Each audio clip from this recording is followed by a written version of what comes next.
guy works for Mazda Miata now. Wow. So, and what was his name again? I know you. Kevin Kastner. Okay, so Kevin Kastner was an owner of this car.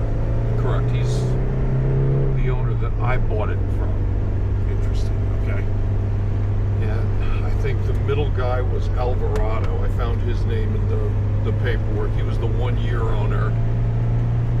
So you're the fourth? I'm the fourth owner. And Mr. and Mrs. Profumo of Sacramento were the original 20-plus year California owners. And they never moved. It's a little bungalow, in downtown Sacramento, and they're still there. Wow, they probably paid $30 for it, and now it's worth $3 million. Yeah.